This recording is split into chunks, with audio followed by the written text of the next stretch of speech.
AP Chemistry, and welcome to what I promise is the very last video for chapter 16 and 17. All right, really quick one also, polyprotic titration. So polyprotic, right, H3PO3 is our example here, right?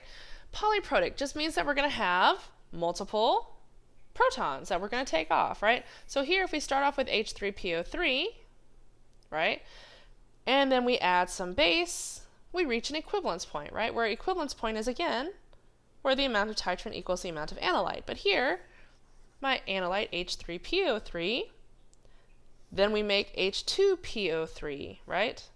And then it turns out, though, as we keep adding base, we can take off another proton and end up with HPO3. Yes? Does that make sense? Okay. So again, polyprotic just means we're going to have multiple equivalence points because we'll take off one proton and then another proton. All right? Okay. Moving along, indicators for titration. So here we have, what kind of titration is this?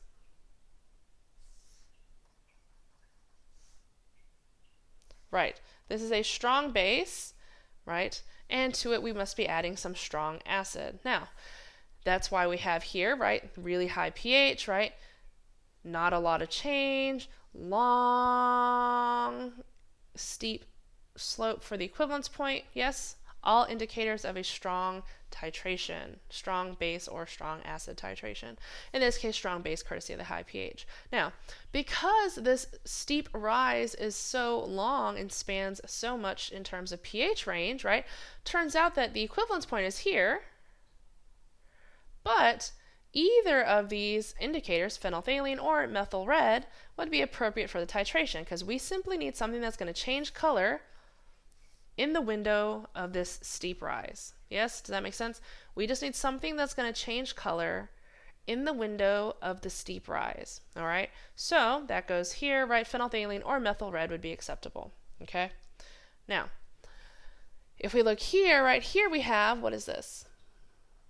We're starting off at pH 3, we get this long rise, right? We get this I don't know what it was, a gentle slope here, right? And we get a short rise, which means that this is definitely a weak acid titration, okay?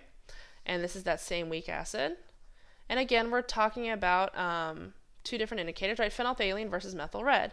Turns out, again, we're looking for the same thing in terms of our indicator, right? It has to change color in that window.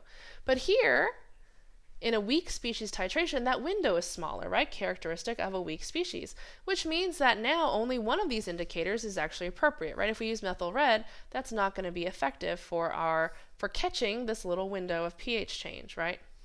Likewise here, if we look starting here, right? pH of 11, and again we get this slope over here, which indicates a buffer region, right?